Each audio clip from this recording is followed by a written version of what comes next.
Hello, good morning. Good morning സഖാവേ, good morning. ഈ മൈക്കൊന്ന് കയ്യിൽ പിടിച്ചോളൂ. കുതിരപ്പുറത്ത് കയറിയിട്ടുണ്ടോ? കുതിരപ്പുറത്ത് ചെറിയ പ്രായത്തിൽ കയറിയിട്ടുണ്ട്, പണ്ട് ടൂർ പോകുന്ന സമയത്ത്. അത് കഴിഞ്ഞ പിന്നെ കയറിയിട്ടില്ല. പിന്നെ പടക്കുതിരയായി മാറിയായിരുന്നു. അപ്പോൾ എങ്ങനെയാ മൊത്തത്തിലൊരു കോൺഫിഡൻസും ചിരിയൊക്കെ കാണുന്നു. ഈദ് കുറിച്ചു. അതെ അതെ അതെ അതെ ഒരു കാര്യത്തിൽ ആശ്വാസമായി. ഇനി 40 ദിവസം കൂടി കാത്തിരുന്നാൽ മതി അല്ലേ? അതായത് 4ാമത്തെ 5ാമത്തെ ഫേസിലാണെങ്കിൽ അത്രയും കൂടി വെയിൽ കൊള്ളണമായിരുന്നു. പക്ഷെ വെയിൽ കൊള്ളുന്നതൊന്നും പ്രവർത്തകർക്ക് പുത്തരിയല്ല അല്ലേ? അപ്പം മൊത്തത്തിൽ തീയതി വന്നതിൽ വലിയ സന്തോഷമായി. തീയതിയിൽ പരാതിയൊന്നുമില്ലല്ലോ. ഓക്കെയാണ്, എല്ലാം ഓക്കെയാണ്, റെഡിയാണ്. പക്ഷെ എന്നെ ഒന്ന് താഴെ ഇറക്കണം, എന്നാലേ നമുക്ക് സംസാരിക്കാൻ പറ്റത്തുള്ളൂ. സാധാരണ നമ്മൾ പറയും എല്ലാ സ്ഥാനാർത്ഥികളോടും ഇനി എന്നെ ഒന്ന് താഴെ ഇറക്കണം എന്ന് പറയും. കുഴപ്പമില്ല. അപ്പോൾ ഞാൻ താഴെ ഇറങ്ങി വരാം, നമുക്കൊരു ചായ കുടിക്കാം. ഇന്ന് വളരെ തിരക്കിട്ട പ്രചരണ പരിപാടികളിലേക്ക് ഈ സ്ഥാനാർത്ഥികളെല്ലാം കടങ്ങി കഴിഞ്ഞിരിക്കുന്നു. ഞങ്ങൾ യാത്ര ആരംഭിച്ചത് കോട്ടയത്ത് നിന്നാണ്. പിന്നെ ഞങ്ങൾ കണ്ണൂർ ഭാഗങ്ങളിലൊക്കെ പോയാണ് കറങ്ങി വരുന്നത്. ഇവനിപ്പോൾ കേരളത്തിലെ രാഷ്ട്രീയമൊക്കെ അറിയാം. അപ്പോൾ ചിലപ്പോൾ ഇടത്തോട്ട് പോകും, ചിലപ്പോൾ വലത്തോട്ട് പോകും, ചിലപ്പോൾ നേരെ പോകും. അതാണ് പുള്ളിയുടെ ലൈൻ. ഇവിടെ ഇടത്തോട്ടാണെന്നാണ് എനിക്ക് തോന്നുന്നത്. ആണോ?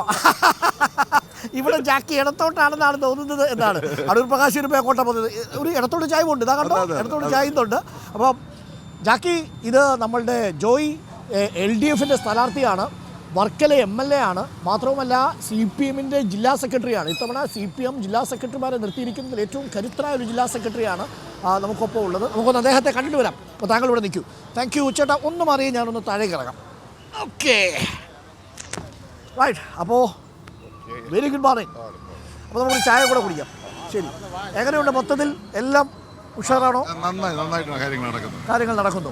സംഘടനാ മെഷീനറി മൊത്തം ചലിക്കുന്നു എന്നറിയുന്നുണ്ട്. പൂർണ്ണമായിട്ടും. നിങ്ങളുടെ മത്സരത്തിലൊരു പ്രത്യേകതയുള്ളത്, നിങ്ങൾ മത്സരിക്കുന്ന സമയത്ത് മാഞ്ചസ്റ്റർ സിറ്റിയും മറ്റേ ലിവർപൂളും തമ്മിൽ മത്സരിക്കുന്ന പോലെ എന്ന് പറഞ്ഞു കഴിഞ്ഞാൽ സംഘടനാ മെഷീനറി രംഗത്ത് രണ്ടുപേരും വളരെ മിടുക്കന്മാരാണ്.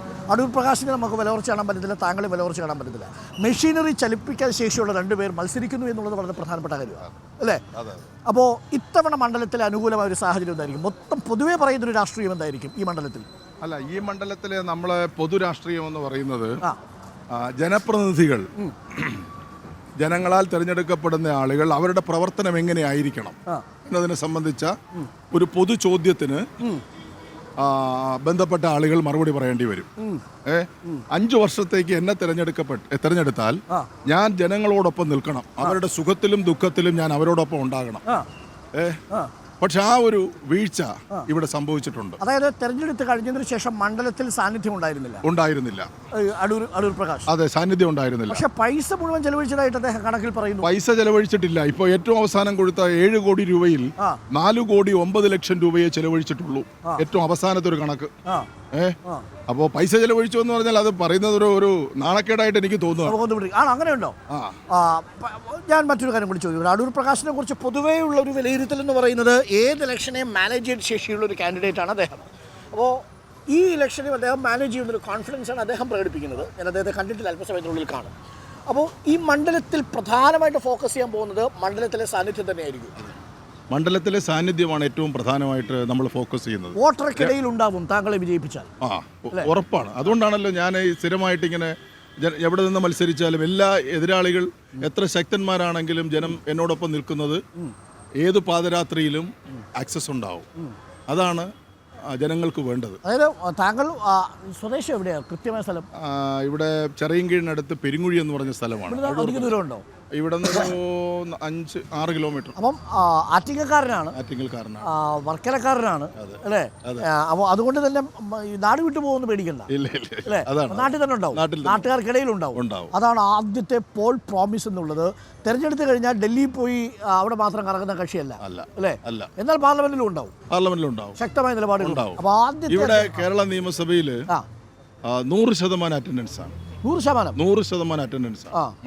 അടൂർ പ്രകാശിനും കുഴപ്പമില്ലാത്ത അറ്റൻഡൻസ് പാർലമെന്റിലുണ്ട്. 89 പോയിന്റ് ഉണ്ട്. പക്ഷേ 100% അറ്റൻഡൻസ് നിയമസഭയിലുള്ള ഒരു MLAയും 89% അറ്റൻഡൻസ് പാർലമെന്റിലുള്ള ഒരു സിറ്റിംഗ് MPയും തമ്മിലാണ് പോരാട്ടം.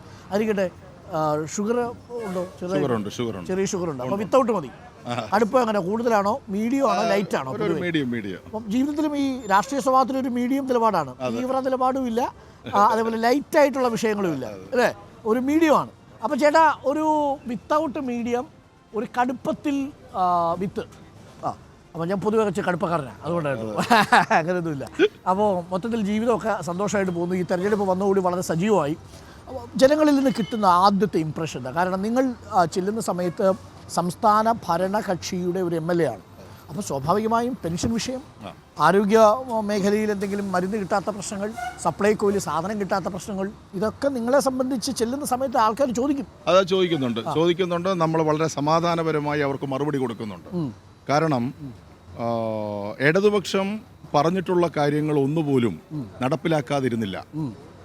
ആദ്യത്തെ പിണറായി വിജയൻ ഗവൺമെൻറ് വരുമ്പോൾ അന്നത്തെ പ്രകടന പത്രികയിൽ ഞങ്ങൾ പറഞ്ഞു, നിങ്ങളുടെ കയ്യിൽ ഇപ്പോൾ നിങ്ങൾക്ക് ക്ഷേമ പെൻഷൻ 600 രൂപയാണ്, ഒറ്റയടിക്ക് 1000 രൂപയാക്കും. അത് മാത്രമല്ല, വീട്ടിൽ പൈസ വേണമെന്നുള്ളവർക്ക് വീട്ടിൽ പൈസ കൊണ്ടുപോയി കൊടുക്കും. അത് നടപ്പിലാക്കിയവരാണ് നമ്മൾ. അവിടെ നിന്നാണ് 1600 വന്നത്. അപ്പോൾ ഇപ്പോൾ സാമ്പത്തിക പ്രതിസന്ധിയുണ്ട്. ഇത് കടുപ്പത്തിലുള്ളത് ഏത്? നമ്മുടെ ജഗതിയുടെ സിനിമയിലുണ്ട്. ഇത് കടുപ്പത്തിലുള്ളത്, ഇത് മീഡിയം അല്ലേ? അതാണ്. Thank you. ചേട്ടൻ്റെ പേരെന്താ? വാസവൻ. എത്ര കാലമായിട്ട് ഇവിടെ കച്ചവടമുണ്ട്? ജോയി സഖാവിനെ അറിയാലോ? പിന്നെ സാറല്ലേ ഇപ്പോൾ നമ്മളെ ആണല്ലേ? മത്സരം സ്ഥാനാർത്ഥിയാ? പിന്നെ നമ്മളെ സ്ഥാനാർത്ഥിയാണ്. നമ്മുടെ സ്ഥാനാർത്ഥി നമ്മളെ സ്ഥാനാർത്ഥിയാണ്. ആണല്ലേ? ഓക്കെ. ഞാൻ ആര് ജയിക്കുമെന്ന് പറഞ്ഞ് ചോദിപ്പിച്ച് കുഴപ്പമില്ല. സംശയം സാറിന് ജയിക്കും, വേറെ ആരും പോകില്ല. ശരി. അങ്ങനെ തന്നെയായിരുന്നു. ആണല്ലേ? വർക്കലയിൽ നിൽക്കുന്ന സമയത്തും. പിന്നെ എത്ര മണിക്ക് രാവിലെ കട തുറക്കാൻ വരും? നമ്മൾ 6 മണിക്ക്. 6 മണിക്ക് വരും. എത്ര മണിക്ക് അടയ്ക്കും? 8 മണിയാകുമ്പോൾ. രാത്രി 8 മണി. അപ്പോൾ ഏകദേശം 14 മണിക്കൂർ പണിയെടുക്കുന്നു.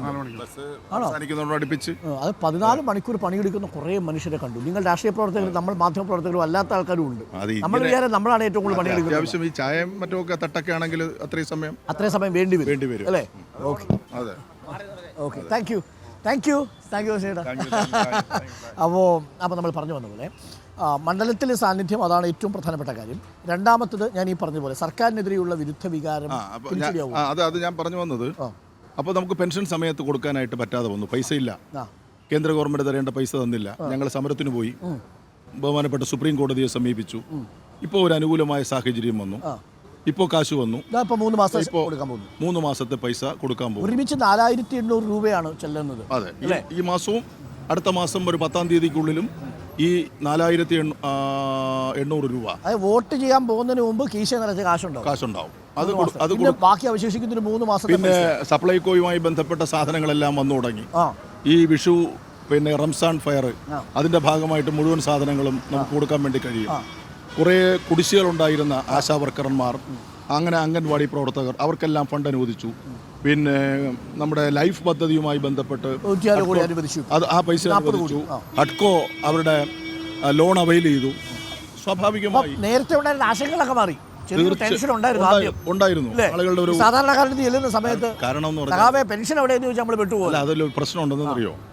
ഈ 600 രൂപ പെൻഷൻ കിട്ടിക്കൊണ്ടിരുന്ന വല്ലപ്പോഴും കിട്ടിക്കൊണ്ടിരിക്കും. അപ്പോൾ ആ വിഷയത്തിൽ അച്ഛനെയും അമ്മയെയും മക്കൾ നോക്കുമായിരുന്നു. അവർ അവരുടെ ജോലിയുടെ ഭാഗമായിട്ട് കിട്ടുന്ന പൈസയിൽ നിന്ന് ഒരു ചെറിയ തുക ഇവർക്ക് നൽകുമായിരുന്നു. പക്ഷേ ഇത് 1600 ആയതിനു ശേഷം അവരങ്ങ് വിട്ടു. കാരണം അവർക്ക് 2 പേര് അപ്പനും അമ്മയും വീട്ടിലുണ്ടെങ്കിൽ 3200 രൂപ ഒരു ദിവസമായി. ഒരു മാസമായി. ഒരു മാസം ആകുമ്പോൾ 100 രൂപ ഒരു ദിവസം എടുത്ത് ചെലവഴിക്കുന്നതിന് അവർക്ക് തടസ്സമില്ല. ബിസ്ക്കറ്റ് വാങ്ങാം, മീൻ വാങ്ങാം, മറ്റെന്തെങ്കിലും മരുന്ന് വാങ്ങാം. സ്വാഭാവികമായിട്ട് മക്കൾ പിൻവാങ്ങിയപ്പം അവർ ഇതിൽ പ്രതീക്ഷ അർപ്പിച്ച് ജീവിക്കുകയായിരുന്നു. പെട്ടെന്നൊരു പണത്തിന്റെ ഒഴുക്ക് നിന്നപ്പോൾ അവർ ബുദ്ധിമുട്ടില്ല. സഹായിക്കാൻ മക്കളും ഇല്ലാത്ത അവസ്ഥയായി. അപ്പോൾ പിന്നെ സ്വാഭാവികമായിട്ടും MLA MP മാരും ചെല്ലുമ്പോൾ ചോദിക്കും. ആ ചോദ്യം സ്വാഭാവികമാണ്. അതിനെയാണ് ഗവൺമെന്റ് ഇപ്പോൾ തരണം ചെയ്ത് മുന്നോട്ട് വന്നിട്ടുള്ളത്. ഓക്കെ. അപ്പോൾ ആ പ്രശ്നം തൽക്കാലത്തേക്ക് പരിഹരിക്കുന്നു. ഇനിയിപ്പോൾ ഉള്ളത്, നമ്മൾ പോകുന്ന സമയത്ത് പാർലമെന്റിൽ നിങ്ങൾ ആർക്ക് വേണ്ടിയാണ് ഇവിടെ ഈ തെരഞ്ഞെടുപ്പിൽ മത്സരിക്കുന്ന ഒരു ചോദ്യമാണ് ഇപ്പോൾ ഉയർത്തുന്നത്. കാരണം നിങ്ങൾ രാഹുൽ ഗാന്ധിക്ക് വേണ്ടിയല്ലേ ഏറ്റവും ഒടുവിൽ മത്സരിക്കുക? ദേശീയ രാഷ്ട്രീയത്തിൽ നരേന്ദ്രമോദിക്കെതിരെയുള്ളൊരു മുന്നണിയായിട്ട് മത്സരിക്കുമ്പോൾ വർക്കലയിൽ നിന്ന് താങ്കൾ ജയിച്ചു പോയിട്ട് പ്രത്യേകിച്ചൊന്നും ചെയ്യാനില്ല എന്നൊരു പ്രചരണമാണ് ഇപ്പോൾ കേൾക്കുന്നത്. അത് തികച്ചും ഒരു അസംബന്ധമായിട്ടുള്ള പ്രചരണമാണ്. കാരണം ഇന്നത്തെ രാജ്യത്തിൻ്റെ പോക്ക് അപകടകരമാണ്. ഈ അപകടകരമായ സാഹചര്യത്തിൽ വെട്ടൊന്ന് കണ്ടം 2 എന്ന നിലപാടാണ് സ്വീകരിക്കേണ്ടത്. അങ്ങനെ സ്വീകരിക്കാൻ ഇന്നത്തെ കോൺഗ്രസിന് സാധിക്കുന്നില്ല. പറയേണ്ടത് പാർലമെന്റിൽ പറയാൻ പോലും അവർക്ക് കെൽപ്പില്ലാത്ത സാഹചര്യമാണ്. അപ്പോൾ മാറി നിൽക്കുകയാണ്. ഏറ്റവും അവസാനം അരുണെ മനസ്സിലാക്കിയോ, ഈ രാമക്ഷേത്രം നിർമ്മിച്ചതിന് നരേന്ദ്രമോദിക്ക് അഭിനന്ദനം അറിയിച്ചുകൊണ്ടുള്ള പ്രമേയം വന്നു. എന്താ ഇന്ത്യൻ നാഷണൽ കോൺഗ്രസ് എടുത്ത സാഹചര്യം? അവർ വിപ്പ് കൊടുത്തില്ല. അതിനെ എതിർത്ത് വോട്ട് ചെയ്യണമെന്ന് പറഞ്ഞില്ല. രണ്ടായിട്ട് മാറി കോൺഗ്രസിൻ്റെ എം പിമാർ അഭിപ്രായം പറഞ്ഞു. ആ ഒരു സാഹചര്യമല്ലേ രാജ്യത്ത് നിലനിൽക്കുന്നത്. അപ്പോൾ അതുകൊണ്ട് ചാഞ്ചാടി കളിക്കാതെ അപ്പുറവും ഇപ്പുറവും ചാടാതെ വ്യക്തമായൊരു അഭിപ്രായം പറയണമെങ്കിൽ അവിടെ ഇടതുപക്ഷത്തിൻ്റെ എം പി ഉണ്ടാവണം. ED വന്നാലോ? ആര് വന്നാലും താങ്കൾ ചോദ്യം ചോദിക്കുന്ന ദിവസം തലേ ദിവസം EDയുടെ ഒരു ഫോൺ കോൾ നാളെ വരുന്നുണ്ടെന്ന് ഒരു പ്രശ്നവുമില്ല. അങ്ങനെ മടിയിൽ കനമുള്ള ആളുകൾ പേടിച്ചാൽ മതി. നമുക്കൊരു പ്രശ്നവുമില്ല. കർശനമായിട്ടുള്ള നിലപാട് പാർലമെന്റിൽ ഇടതുപക്ഷ എം പിമാർ സ്വീകരിച്ചിട്ടുണ്ട്. ഇനി വരുന്ന ആളുകളും അത് സ്വീകരിക്കും. അപ്പം അതുകൊണ്ട് ശക്തമായ നിലപാടുമായിട്ട് മുന്നോട്ട് പോകാൻ ഈ തെരഞ്ഞെടുപ്പിൽ ഇടതുമുന്നണിയുടെ ഭാഗത്തു നിന്നൊരു കരുത്ത് താങ്കൾ പ്രതീക്ഷിക്കുന്നു. അത് വോട്ടർമാരുടെ ഇടയിൽ താങ്കൾ എത്തിക്കും. യഥാർത്ഥത്തിൽ നരസിംഹറാവു രാജ്യത്തിന്റെ പ്രധാനമന്ത്രി ആയിരിക്കുമ്പോൾ ഒരു കറക്റ്റ് ലൈനിലൂടെ കൊണ്ടുപോയത് അന്നത്തെ ഇടതുപക്ഷത്തിന്റെ എം പിമാരായിരുന്നു. അത് മാറിയതോടുകൂടിയാണ് മൻമോഹൻ സിംഗിന്റെ സമയത്ത്